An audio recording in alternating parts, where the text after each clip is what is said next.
খেলা খেলতে কে না ভালোবাসেন? আমরা প্রত্যেকেই যখন সময় পাই, সুযোগ পাই, তখনই আমরা কোনো খেলা খেলি। খেলার সময় দুই ধরনের মানুষ ওখানে থাকেন। এক, যারা অংশগ্রহণ করেন, আর দুই, যারা দেখতে থাকেন, যারা দর্শক হয়ে দেখেন, যারা নিজের পক্ষের বিজয়ের ফলে উচ্ছ্বসিত হয়ে থাকেন, পরাজয়ের ফলে শোক পালন করেন, পরামর্শ দিয়ে থাকেন। আর বিজয়ী কে হন? বিজয়ী তিনি হন যিনি অংশগ্রহণ করেন। নির্বাচন আপনাকে করতে হবে, আপনি কি করতে চান? আপনি কি খেলোয়াড় হতে চান, নাকি আপনি দর্শক হতে চান? যদি আপনি বিজয়ের আনন্দ লাভ করতে চান, সেই রোমাঞ্চ অনুভব করতে চান, তাহলে খেলতে হবে। ময়দানে আপনাকে নামতেই হবে। পরাজয়ের সম্ভাবনার ভয়ের সাথে আপনাকে লড়াই করতেই হবে। বিপক্ষের আহ্বানকে স্বীকার করতেই হবে, খেলোয়াড় হয়ে উঠতে হবে। তবেই এই বিজয়ের সম্ভাবনা থাকবে। আসলে কি, দর্শক হয়ে পরামর্শ দেওয়া অত্যন্ত সহজ। ময়দানে নেমে অংশগ্রহণ করা অত্যন্ত কঠিন। আর এখানে যেটা সহজ, তা আপনাকে বিজয়ের পথে কখনোই নিয়ে যাবে না। আসুন আমার সাথে ভালোবেসে বলুন, রাধা রাধা। এই সংসারে এমন কখনোই হবে না যে আপনি কিছু একটা করলেন কিন্তু তার মূল্য আপনাকে দিতেই হলো না। যে কোনো কাজের জন্য, যে কোনো কর্মের জন্য আপনাকে মূল্য দিতেই হবে। প্রকৃতিও আমাদের এটাই শেখায়। আকাশে দেখুন সূর্যকে, প্রত্যেকদিন আমাদের প্রকাশ প্রদান করেন। এনাকে সূর্য নারায়ণ বলা হয়। ইনি কি মূল্য প্রদান করেন? নিজে জ্বলতে থাকেন। ধরিত্রী মাতা, এই ভূমি, ইনি কি মূল্য প্রদান করেন? প্রহার সহ্য করেন। আমরা এই ধরিত্রীতে প্রহার করে মাটি খুঁড়ে তাতে বীজ বপন করি, তবেই আমরা অন্ন লাভ করি, তবেই ফসল পাই। জীবনে যদি আপনাকে সফল হতে হয়, সম্মান পেতে হয়, যশ পেতে হয়, তাহলে আপনাকে মূল্য দিতেই হবে। যদি আপনি সাফল্য লাভ করতে চান, তাহলে দিন রাত আপনাকে ত্যাগ করতে হবে, যেখানে সমগ্র সংসার সন্তোষ অনুভব করছে, আর আপনাকে করতে হচ্ছে পরিশ্রম।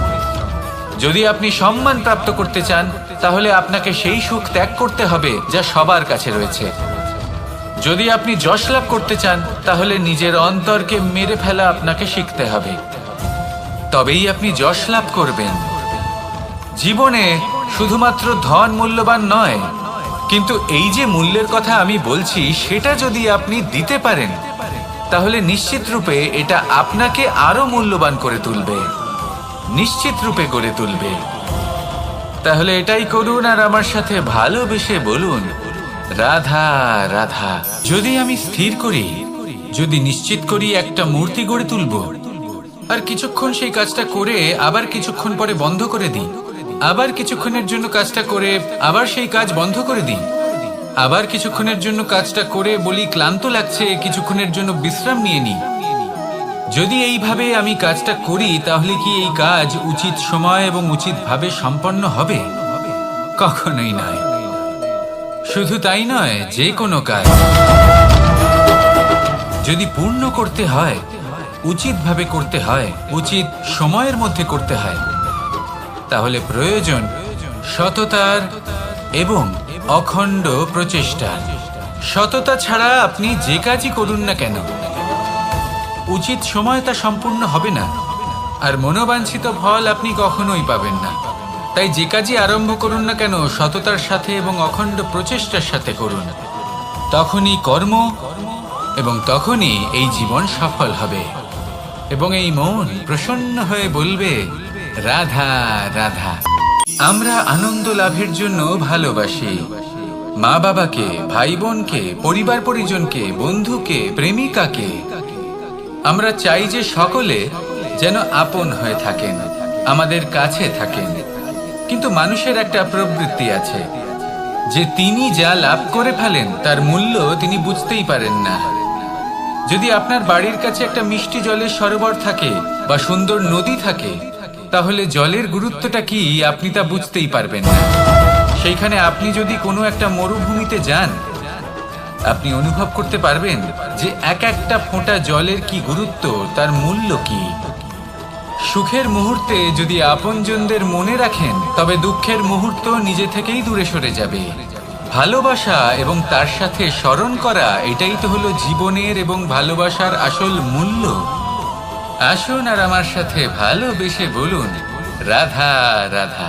আমাদের হাতটা দেখুন, এই হাতে 5টা আঙুল আছে যা ভিন্ন ভিন্ন ধরনের, একরকম কেন নয়? কারণ হলো প্রত্যেকের নিজের নিজের গুরুত্ব আছে, নিজের নিজের মাহাত্ম্য আছে। এরা ভিন্ন, তাই একত্রিত হয়ে মুষ্টিবদ্ধ করা সম্ভব, যার দ্বারা আমরা আত্মরক্ষাও করতে পারি, আবার আক্রমণও করতে পারি। যদি 5টি আঙুল সমান হতো তাহলে মুষ্টিবদ্ধ হতে পারত না, নিজেদের মধ্যে বিভ্রান্তির সৃষ্টি করত। এবার এরকমই কিছু আমাদের সংসারেও হয়। আমাদের দেশ, যেখানে একটি ভূমির ওপর ভিন্ন ভিন্ন ধর্মের মানুষ বাস করেন, ভিন্ন ভিন্ন জাতি, ভিন্ন ধর্ম, ভিন্ন ভাষা। কিন্তু যদি আমরা এটা ভাবি যে কিভাবে এই দেশকে কল্যাণের পথে নিয়ে যাওয়া যায়, কিভাবে এর বিকাশ করা সম্ভব, তাহলে আমাদের একত্রিত হওয়া শিখতে হবে। যেইভাবে 5টা আঙুল একত্রিত হয়, মুষ্টিবদ্ধ হয়, সেইভাবেই আপনার যে ভাষাই হোক, যে ধর্মই হোক, যে জাতি হোক না কেন, ঠিক আছে, আবশ্যক হলো আপনার নিজের কর্মভূমির সাথে, আপনার ধরিত্রীর সাথে যুক্ত থাকা, সাথে থাকা। তবেই দেশের উন্নয়ন সম্ভব, তবেই এই দেশ স্বতন্ত্র থাকবে, সফল হবে, আর এই মন প্রসন্ন হয়ে বলবে, রাধা রাধা। মানুষের শরীর থেকে যা কিছু নির্গত হয় সবই পচনশীল, তা থেকে দুর্গন্ধ বেরোয়, একটা ঘৃণাবোধ জন্ম নেয়। আমাদের রক্ত হোক, অবশিষ্ট হোক, ঘাম হোক, নিঃশ্বাস হোক, আবার এমনকি যখন আমরা মনুষ্য শরীর ত্যাগ করি তারপরেও এই শরীরেও পচন ধরে, তার থেকে দুর্গন্ধ বেরোয়। কিন্তু বিষয়টা হলো এটা আমাদের হাতেই নেই। তাহলে আমাদের হাতে কি রয়েছে? আমাদের কর্ম, আমাদের উদ্দেশ্য আর আমাদের বাণী। যদি এইগুলো শুভ রাখেন তাহলে শুধু নিজে সুগন্ধিত থাকবেন না, এই সমগ্র সংসারকে সুগন্ধিত করে তুলবেন। কথায় আছে যে বাণীর থেকে অধিক মূল্যবান আর কিছুই নেই। সেই জন্য যে কোনো কথা বলার আগে নিজের শব্দকে নিজের মনের তুলাদণ্ডে মেপে দেখুন, তারপরে তার প্রয়োগ করুন। কখনো কখনো এমনও হতে পারে যে আপনার কথা কারোর জীবনে আশীর্বাদ হয়ে দাঁড়ালো, যার দ্বারা হয়তো সে শক্তি এবং প্রসন্নতা লাভ করলো। আবার এমনও হতে পারে যে আপনার কথা হয়তো কারোর মনে এমন আঘাত দিল, সে সেই আঘাত কোনোদিনও ভুলতে পারল না।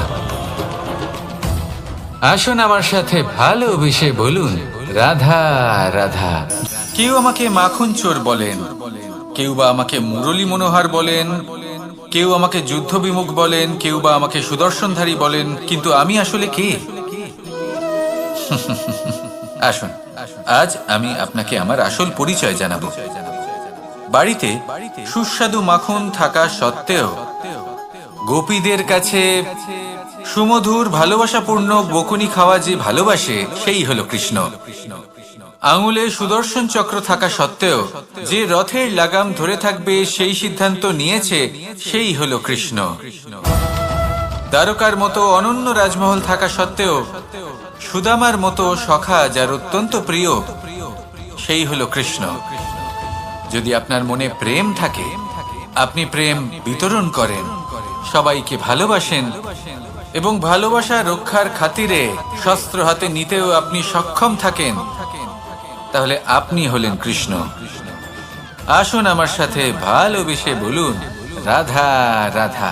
ব্যায়াম, এই শব্দ আমরা সকলে শুনেছি, আর এটা সারা জীবন আমাদের সাথেই থাকে কোনো না কোনো রূপে। যখন আমরা জন্মগ্রহণ করি, চলতে শিখি, প্রথমে আমরা হামাগুড়ি দিয়ে চলি, পরে চলতে চেষ্টা করি কিন্তু পড়ে যাই। তখন আমাদের বাড়ির গুরুজনেরা আমাদের আটকান না, ওনারা মনে করেন এইভাবেই আমাদের সন্তান চলতে শিখবে, এইভাবেই তার পা আরো মজবুত হবে, যা অত্যন্ত গুরুত্বপূর্ণ। এইবার জীবনকালে যতই আমরা এগোতে থাকি, এই ব্যায়াম বিভিন্ন রূপে আমাদের সাথেই থাকে। কিন্তু আপনি কি জানেন যে এই ব্যায়ামের তাৎপর্য আসলে কি? আপনি কি জানেন এই ব্যায়ামের মর্ম আসলে কি? যখনই আমরা এই ব্যায়াম করি, আমাদের শরীরের মাংসপেশি ক্ষয় হয়। প্রথমে তা ক্ষয় হয় তারপর আবার তা নির্মিত হয়। আরো শ্রেষ্ঠ, আরো শক্তিশালী মাংসপেশি আমরা লাভ করি। অর্থাৎ এই ব্যায়াম হলো সৃজনের বিজ্ঞান। এই ব্যায়াম আমাদের জন্য অত্যন্ত আবশ্যক। সেই জন্য জীবনে যখনই কোনো কিছু নষ্ট হয়ে যায়, চলে যায়, তখন হতাশ হয়ে পড়বেন না, তাকে পুনর্নির্মাণ করার চেষ্টা করবেন। আর এই শিক্ষা আমরা লাভ করি পাখিদের থেকে। যখনই বর্ষা হয়, ঝড় আসে, যখন পাখির বাসা ভেঙে চুরমার হয়ে যায়, তারা হার মেনে নেয় না। সে আবার অল্প অল্প করে সব খুঁজে একত্রিত করে আবার নিজের বাসা বানিয়ে তোলে, পুনরায় এক জীবনকে জন্ম দেয়, এক নতুন পরিবারকে জন্ম দেয়। তাই মনে রাখবেন, জীবনে এইভাবেই যদি আপনি নির্মাণ করতে চান, সৃজন করতে চান, তাহলে সেই নির্মাণের জন্য ভাঙনের অভিজ্ঞতা থাকা অত্যন্ত আবশ্যক। ভগ্ন বস্তুকেও সম্মান করা অত্যন্ত আবশ্যক। এই আচরণ মনে নিয়ে আসুন, মন প্রসন্ন হয়ে বলবে রাধা রাধা। যখন আমরা কোনো বনে প্রবেশ করি, তখন এই সবুজ ঘাস দেখে, এই কোমল ঘাস দেখে আমাদের মন প্রফুল্ল হয়ে ওঠে। ভিন্ন ভিন্ন প্রজাতির ফুল, ভিন্ন ভিন্ন রঙের ফুল দেখে এই মন আনন্দে ভরে ওঠে। এখানে শিশুরা আনন্দ লাভ করে, বড়রা ভোজন গ্রহণ করেন, কথাবার্তা বলেন, হাঁটাহাঁটি করে বেড়ান। এবার ভেবে দেখুন, যখন এই উপবনের নির্মাণ হয়েছিল, সেই সময় যদি এই মাটিকে সঠিকভাবে খনন না করা হতো, যদি তাতে সঠিকভাবে বীজ রোপণ না করা হতো, যদি কোনো সংঘর্ষ না হতো, পরিশ্রম না করা হতো, যদি চলতে চলতে পায়ে কাঁটা না বিঁধে যেত, তাহলে এই সুন্দর বন দেখে আমরা কি এই আনন্দ লাভ করতে পারতাম? কখনোই নয়। ধরুন কোনো নদীর তটে সুন্দর একটি বন আছে, সেই বনের আনন্দ লাভ করতে গেলে আপনাকে সেই নদী পার করতেই হবে। যদি সুখের নদীর কাছে পৌঁছতে চান, তাহলে তটে যে কাঁটা রয়েছে সেগুলোর সাথে সংঘর্ষ করতেই হবে। এই সংসারে যদি আপনি সুখ লাভ করতে চান, তাহলে সুখ লাভের এই যাত্রা শুরু করতে হবে সংঘর্ষ দ্বারা। তাহলে সংঘর্ষকে স্বাগত জানান, এর পেছনেই সুখ রয়েছে যা আপনার জন্য অপেক্ষা করছে। এবার হাসুন আর আমার সাথে ভালোবেসে বলুন রাধা রাধা। এই সংসারের সব থেকে কঠোর ধাতুর মধ্যে একটি হলো লোহা। লোহা দিয়ে আমরা অনেক অস্ত্র শস্ত্র লাভ করি, অনেক বস্তুও লাভ করি। এবার এই লোহাকে কাটার জন্য, একে কোনো আকার দেওয়ার জন্য কি প্রয়োগ করতে হয়?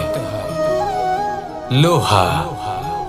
এবার এই কথাটা আমরা সকলেই জানি যে লোহার দ্বারাই লোহাকে কাটতে হয়। এবার এই কথা আমি আপনাকে কেন বলছি?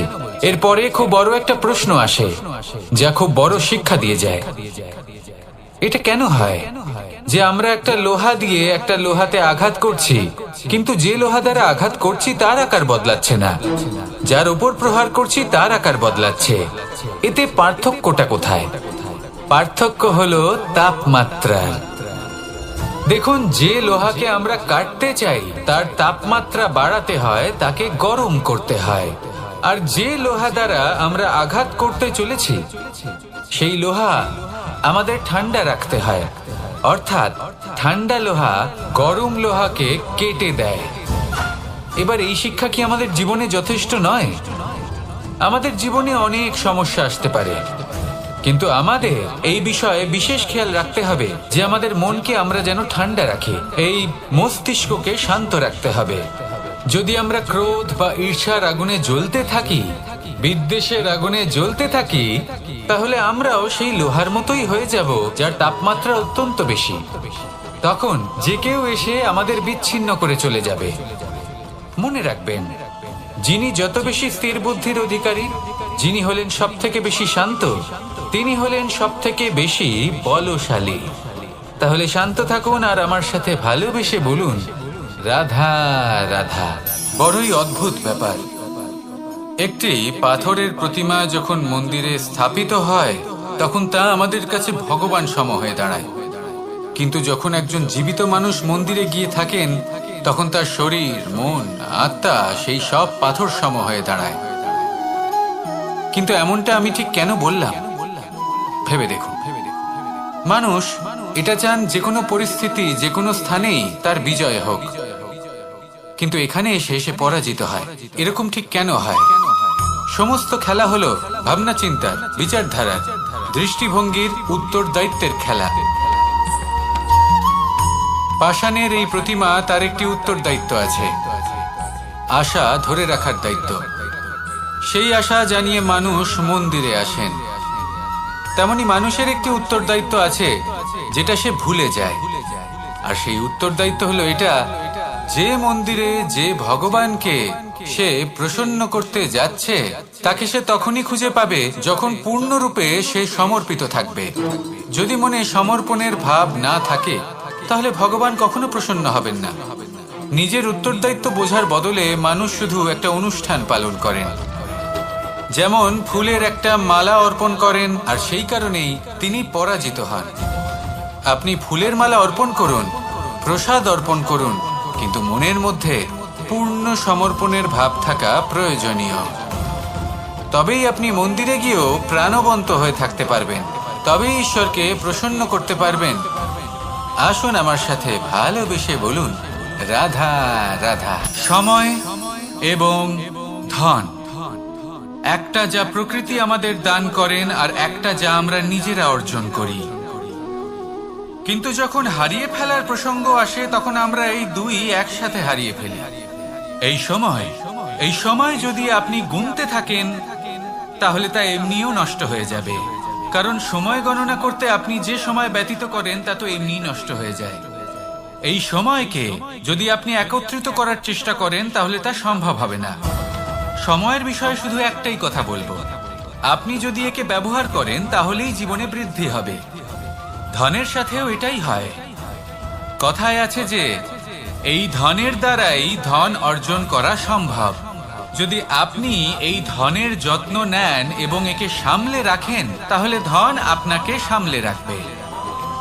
এবার সময় আমরা প্রচুর পরিমাণে পাই, কিন্তু তার অর্থ এটা নয় যে আমরা তা নষ্ট করি। বাস্তব অর্থে সময় তা অত্যন্ত মূল্যবান।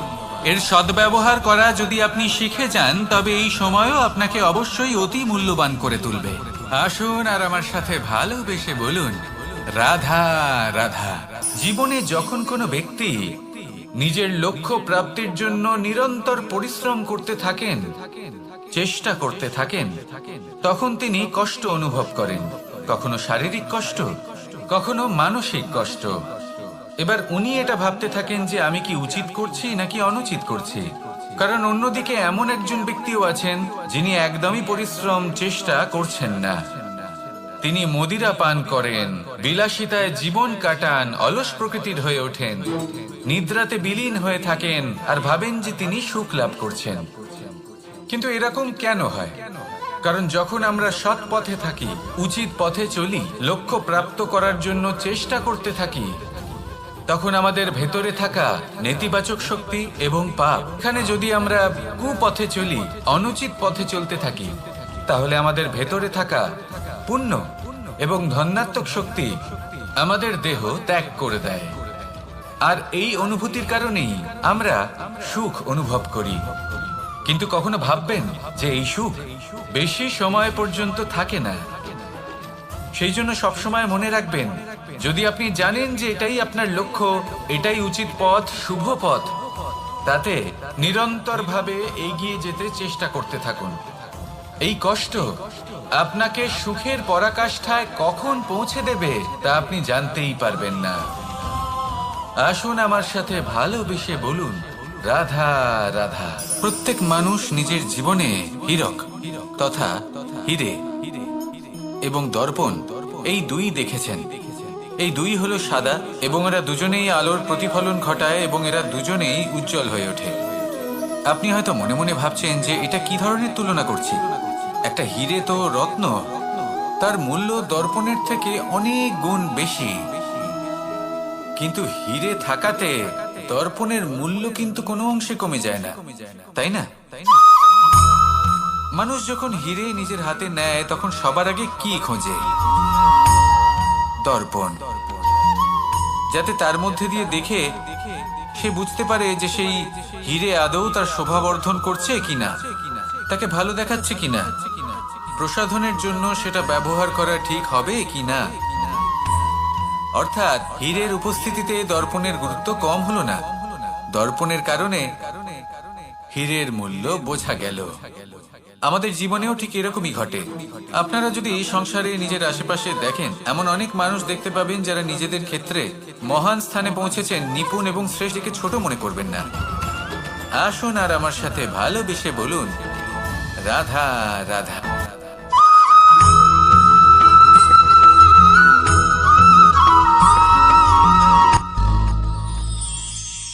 শিশিরের বিন্দু পাতার ওপর পড়ে আর তার গায়ে লেগে থাকে। পাতা তাকে শুষে নিতে পারে না, আর শেষ পর্যন্ত সে ঝরে পড়ে যায়। অন্যদিকে রয়েছে মেঘ এবং চাতক। এদের মধ্যে অনেক দূরত্ব থাকে। মেঘ থাকে আকাশে আর চাতক থাকে ধরিত্রীতে। কিন্তু যখন এই মেঘ থেকে বৃষ্টি ঝরে পড়ে, এই চাতক কিন্তু সেই জলই পান করে, নয়তো সে তৃষ্ণার্ত থেকে যায়। এবার অন্যদিকে দেখলাম শিশির বিন্দু আর পাতার এই সম্পর্ক। এরা খুব কাছাকাছি থাকে, ঘনিষ্ঠও থাকে। অন্যদিকে রয়েছে মেঘ এবং চাতকের সম্পর্ক, যাদের মধ্যে অনেক দূরত্ব থাকা সত্ত্বেও তারা খুব ঘনিষ্ঠ, তাই না? এই সারমর্ম খুব সরল। এই নৈকট্য, এই দূরত্ব, তা আপনার সম্পর্কে প্রভাব কিছুতেই ফেলতে পারে না। এই নৈকট্য, এই দূরত্ব, এইসব হলো শুধুমাত্র মনের ব্যাপার।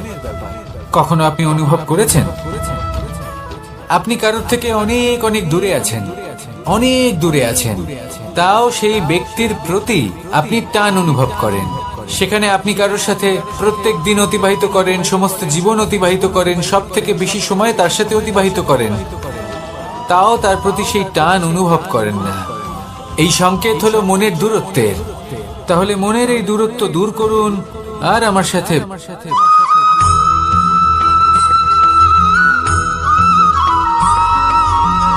এই সংসারে কোনো বস্তু হোক বা ব্যক্তি হোক, তার একার গুরুত্ব কিন্তু খুব বেশি নয়। একটা উদাহরণ হিসেবে বৃষ্টির ফোঁটাকে ভেবে দেখুন। যদি একটি বৃষ্টির ফোঁটা হয় তাহলে তার খুব বেশি গুরুত্ব থাকে না, কিন্তু যখন সহস্র বৃষ্টির ফোঁটা মেঘের মধ্যে দিয়ে ঝরে পড়ে, তখন সেটা বর্ষার রূপ ধারণ করে।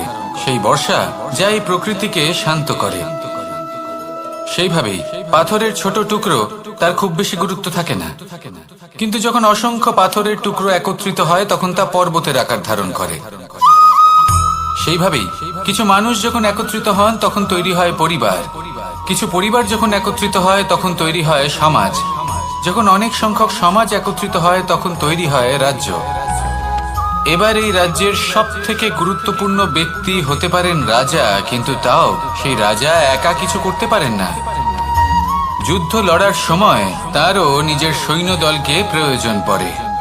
কিন্তু এই সংসারে এমন একজন ব্যক্তি আছেন যিনি একাই সব কাজ করতে থাকেন, এবং সেই ব্যক্তি হলেন মা। আমাদের জীবনে একজন পিতার ভূমিকা কিন্তু নিঃসন্দেহে অমূল্য, কিন্তু আমাদের সকলের জীবনে যে ভূমিকা একজন মায়ের তা অন্য কারোর থাকে না। একজন মা একাই সন্তানকে বড় করতে পারেন, সংস্কারী করে তুলতে পারেন, তার জন্য পরিশ্রম করেন। আর এত কিছু কাজ করার পরেও তার কাজের জন্য তিনি প্রশংসা অবশ্য পান না। উল্টে যদি সেই সন্তান অনুচিত পথে চালিত হয়, অনুচিত কর্ম করে, তখন সেই মাকেই অপবাদের পাত্র হয়ে উঠতে হয়। আমাদের জীবনে মায়ের যোগদান কতটা সেটা বুঝুন। আপনাকে বড় করে তোলার জন্য উনি কতটা পরিশ্রম করেছেন সেটা বুঝুন। আজ থেকে, এখন থেকে, এই মুহূর্ত থেকে মাকে সম্মান করতে শিখুন। যখন সময় পাবেন, যখন সুযোগ হবে, তখন তার প্রশংসা করুন, ওনারও ভালো লাগবে। আর মায়ের এই মমতার জন্য, তার এই ভূমিকার জন্য আসুন সবাই মিলে আমরা তাকে প্রণাম করি, আর সকলে মিলে ভালোবেসে বলি, রাধা রাধা।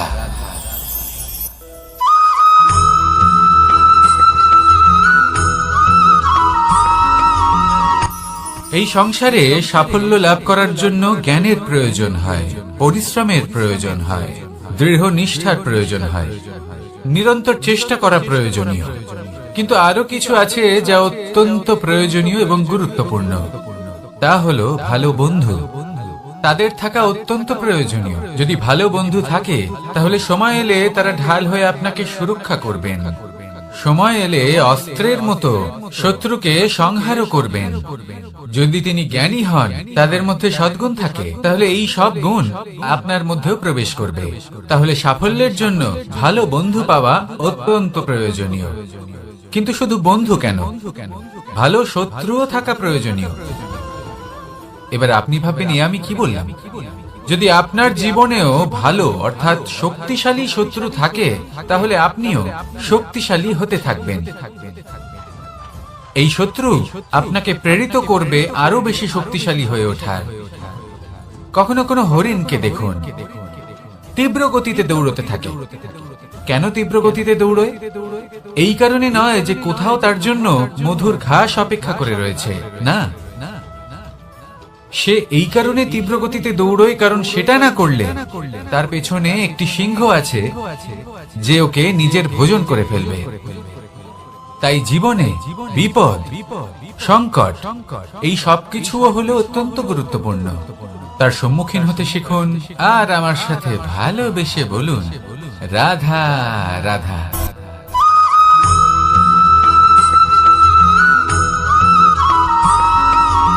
মানুষ জন্মগ্রহণ করে, তার সাথে ভয়েরও জন্ম হয়।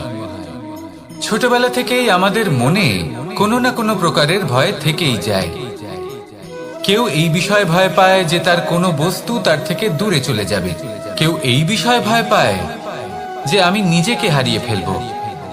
কেউ এই ভেবে ভয় পায় যে আমার প্রিয়জনেরা তারা যেন আমার থেকে দূরে না চলে যায়। কেউ এই ভেবে ভয় পায় যে আমরা যেন পথ না হারিয়ে ফেলি, আদি ইত্যাদি। কিন্তু সত্যি কথা বলতে, ভেবে দেখুন এই ভয় বাস্তবে কি? শুধুই একটা মনোস্থিতি, আর কিছুই নয়। যা কিছু আপনি জীবনে পেয়েছেন তা একদিন আপনাকে হারাতে হবে। এই জীবন হলো আপনারই, কিন্তু তাও একদিন সমাপ্ত হবে। তাই ভয় পেয়ে কি লাভ? এই ভয় শুধু আপনাকে জীবন যাপন করা থেকে বাধা দিচ্ছে, আর কিচ্ছু নয়। পথ হারিয়ে ফেললেই বুঝতে পারবেন যে নতুন পথ কিভাবে বানাতে হয়। কিছু মানুষকে জীবন থেকে হারালে তবেই আপনি বুঝবেন যে আপনার আপনজনকে। এই ভয়ের কারণে ভীত হয়ে থাকবেন না। এই তারা নক্ষত্র অন্ধকারের অভাবে গুরুত্ব হারায়। শিবকেও মহাদেব হওয়ার জন্য বিষপান করতে হয়েছিল। প্রত্যেক পরিস্থিতি, প্রত্যেক সাফল্য আপনার পরীক্ষা নেবে। তাতে উত্তীর্ণ হওয়া হলো আপনার কর্ম। যখনই আপনি ভয় পাবেন বা সংকটের সম্মুখীন হবেন, তখন সাহসের সাথে তার সম্মুখীন হন। মনে রাখবেন, যে সম্মুখীন হতে জানে, সাফল্য তার সাথে সবসময় থাকে। আসুন আর আমার সাথে ভালোবেসে বলুন, রাধা রাধা।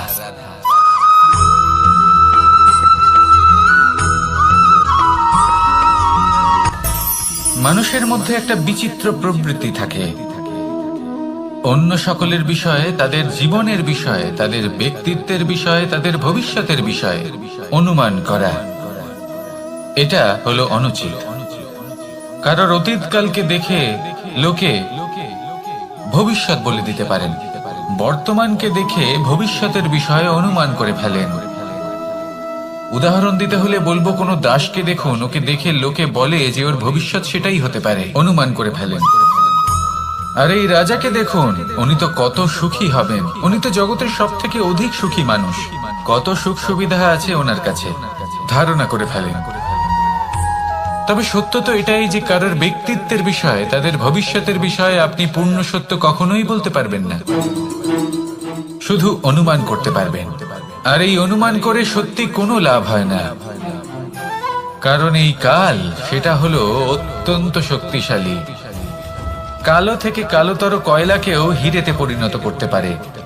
অনেক বড় বড় রাজাকেও বিদূষক বানিয়ে ফেলতে পারে এক মুহূর্তেই। তাহলে আপনি অনুমান করে কি লাভ? কি পেলেন অনুমান করে? সেই জন্য কারোর বিষয়ে কোনো অনুমান করবেন না, তার ভবিষ্যতের বিষয়ে অনুমান করতে যাবেন না। কারোর বিষয়ে কোনো ধারণা করে নেবেন না। কিছু করতে হলে ভালোবাসুন, সবার মধ্যে ভালোবাসা ছড়ান, সবার মধ্যে ধনাত্মক ভাব ছড়ান। এই মন প্রসন্ন হয়ে বলবে রাধা রাধা।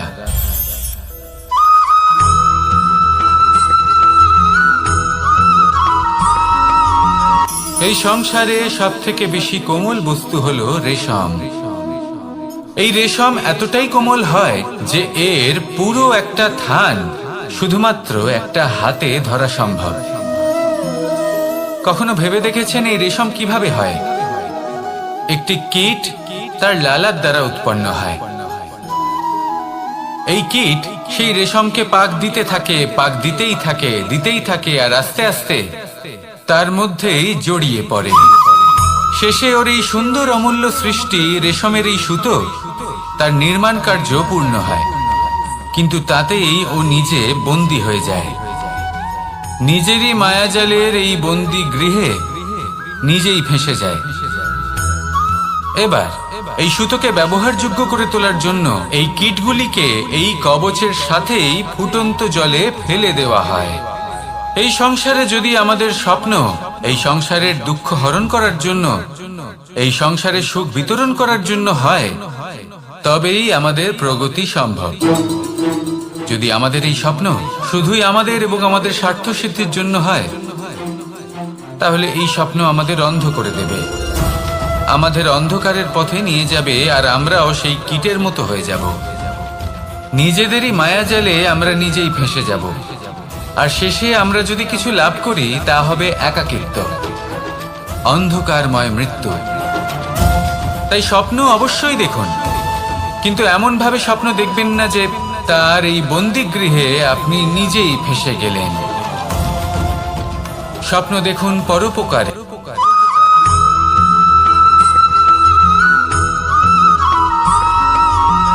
এই সংসারে প্রত্যেক মানুষ এটাই চান যে তিনি যেন ধনবান হন, আর্থিক অবস্থা তার ভালো থাকে, ওনার বাড়িতে লক্ষ্মীর আগমন হয়। কিন্তু সেটা হবে কি করে, সেটাই হলো প্রশ্ন। কেউ বলেন যে যদি পরিশ্রম করো তাহলে ধন অর্জন সম্ভব, কেউ বলেন যে যদি বিদ্যা লাভ হয় তবেই ধন অর্জন সম্ভব, কেউ বলেন যে যদি বলশালী হও তবেই সম্পন্ন থাকবে। ভালো কথা, যদি তাই হয়ে থাকে তবে দিনমজুর সারা দিন পরিশ্রম করেন, তিনি কেন ধনী হন না? অনেকজন বিদ্বান মানুষ আছেন এই সংসারে, তারা কেন ধনবান হন না? অনেক সংখ্যক বলশালী ব্যক্তি আছেন, তাদের কাছে ধন নেই কেন? তাদের কেন ধনের অভাব হয়? আবার এমনও কিছু মানুষ আছেন যারা পরিশ্রম করেন, তারা দিনমজুর, কিন্তু তারা ধন অর্জন করতে পারেন। কিছু বিদ্বান ব্যক্তি আছেন যাদের কাছে অধিক মাত্রায় ধন রয়েছে, কয়েকজন বলশালী ব্যক্তি রয়েছেন যাদের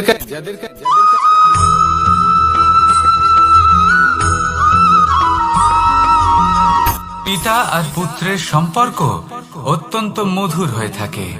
পিতা স্বপ্ন দেখেন, তাকে পূর্ণ করার সকল সম্ভাব্য চেষ্টা করেন, কিন্তু তাও অনেক সময় ওনার স্বপ্ন অপূর্ণ থেকে যায়।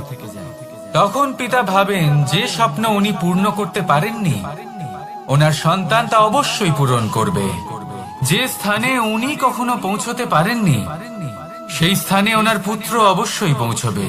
পিতা নিজের সন্তানের ভবিষ্যৎ নিয়ে সেই স্বপ্ন দেখেন, আর যখন সেই সন্তান সামনে এগোতে থাকে তখন তার দুঃখ হয় না, বরং গর্ব হয়। ওনার ভালো লাগে এটা দেখে যে ওনার সন্তান অনেক উন্নতি করছে। কিন্তু যখন সন্তান নিজের অভিভাবকের শক্তি দেখে, তার যশ দেখে হিংসা করতে থাকে, সমস্যা সেইখানেই শুরু হয়। সেই জন্য সকল সন্তানকে এটা মনে রাখতে হবে, দেখুন, পুত্র হবার সুবাদে, এক সন্তান হবার সুবাদে এটা হলো আপনার অধিকার যে আপনি আপনার পিতার থেকে বেশি উন্নতি করবেন। আপনার পিতাও এটাই চান, কিন্তু সুস্থভাবে এটা করুন। একটা রেখা টেনে নিন যাতে আপনি তাতে এগোতে পারেন আর আপনার পিতার তাতে গর্ববোধ হয়, আর সেই বিষয়ে দুঃখ না হয় যে আমার সন্তান আমাকেই ছোট করার চেষ্টা করছে।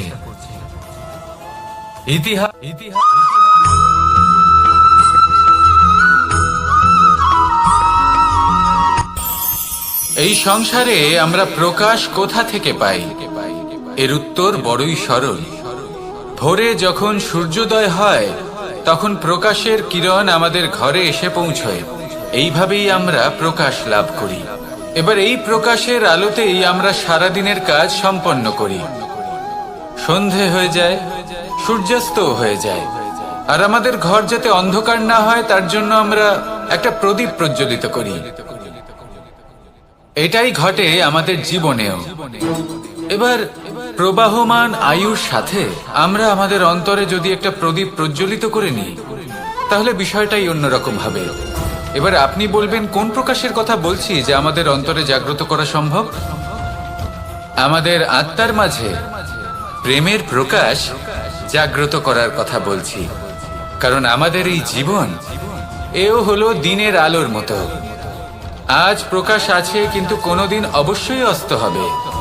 কিন্তু অস্ত হবার আগে যদি আমরা আমাদের আত্মার মাঝে প্রেমের এই প্রকাশ উজ্জ্বলিত করে নিই তাহলে আমাদের সন্ধ্যাকালও আমরা আনন্দে এবং প্রেমে যাপন করব। তাহলে আসুন আর আমার সাথে ভালোবেসে বলুন, রাধা রাধা।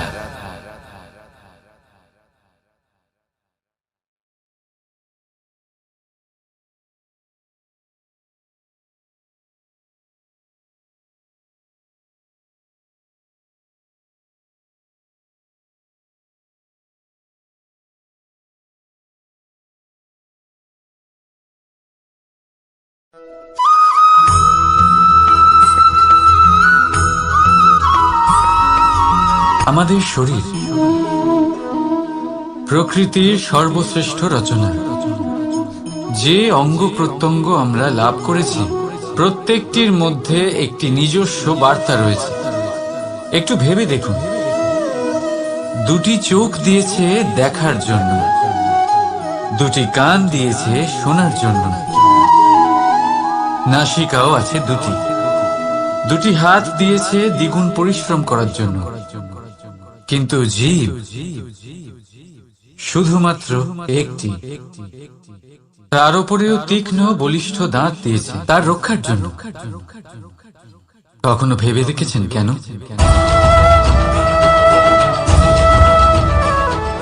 কারণ শব্দ আর শব্দের প্রয়োগ মানুষের সবচেয়ে বড় অস্ত্র, যার প্রয়োগ যত ভেবে চিন্তে করা যায় মানুষ তার জীবনে ততটাই উপরে উঠতে পারে। তাহলে মনে রাখুন, দেখুন, শুনুন আর বুঝুন বেশি, বলুন কম। রাধা রাধা।